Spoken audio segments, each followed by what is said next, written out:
The conflicts at the Panamanian and Colombian border have raised new concerns for the future of both countries and their inhabitants. Panama's problems start with the fact that the country has practically no armed forces capable of protecting its territorial integrity, much less the canal itself, from incursions or even attacks originating across the border in Colombia, thanks to the illegal U.S. invasion in 1989, which dismantled Panama's military. Between 1996 and 1998, multiple armed confrontations took place between Panamanian National Guardsmen and rebels of the northwestern bloc of the FARC, Revolutionary Armed Forces of Colombia, and Colombian government and narco-sponsored paramilitaries. In 1998, the control exercised by the FARC in the Uraba region of Colombia, adjacent to Panama, virtually collapsed in the face of an offensive by some 1,800 right-wing paramilitary forces led by Carlos Castaño. The FARC guerrillas were forced to seek refuge across the border in Panama's Darien region, but FARC's Frente 57 continues to operate all along the border, mostly engaged in logistics. In June 1999, the guerrillas briefly took over the border settlement of Sapsurro. Castaño and his paramilitaries have declared they will attack any civilians or Panamanian National Guardsmen they suspect of collaboration with the FARC. As of mid-1999, Colombian peasants had fled into Panama to escape guerrilla and paramilitary violence. In September 1999, Pan stationed in the border area. It is evident that the Panamanians have neither the training nor the equipment to effectively meet the Colombian guerrilla and paramilitary offensives on their side of the border. But they also have been unable to significantly curb the escalating violence. Since 1996, several massacres of Colombian peasants residing in Panama have been attributed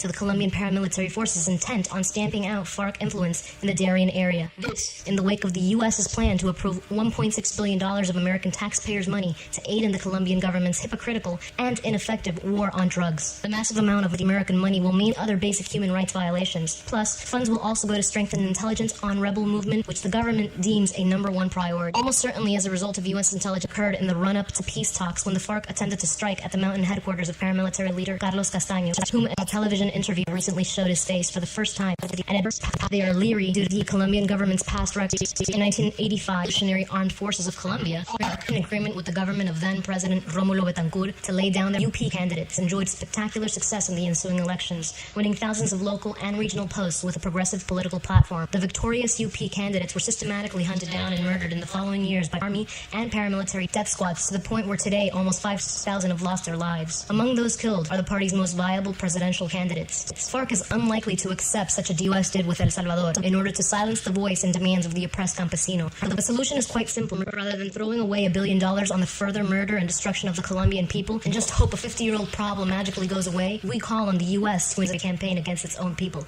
and makes a full-hearted effort to establish effective dialogue and a mutual understanding with the FARC to bring forth progressive change in Colombia as a whole. And if only then can you issue an effective campaign against drugs and eliminate the threat of war spreading into Panama and its canal. Full understanding with the FARC to bring forth progressive change in Colombia as a whole. And if only then can you issue an effective campaign against drugs and eliminate the threat of war spreading into Panama and its canal. Full understanding with the FARC to bring forth progressive change in Colombia as a whole. And if only then can you issue an effective campaign against drugs and eliminate the threat of war spreading into Panama and its canal. Full understanding with the FARC to bring forth progressive change in Colombia as a whole. And if only then can you issue an effective campaign against drugs and eliminate the threat of war spreading into Panama and its canal. Full understanding with the FARC to bring forth progressive change in Colombia as a whole. And if only then can you issue an effective campaign against drugs and eliminate the threat of war spreading into Panama and its canal. Full understanding with the FARC to bring forth progressive change in Colombia as a whole. And if only then can you issue an effective campaign against drugs and eliminate the threat of war spreading into Panama and its canal. Full understanding with the FARC to bring forth progressive change in Colombia as a whole.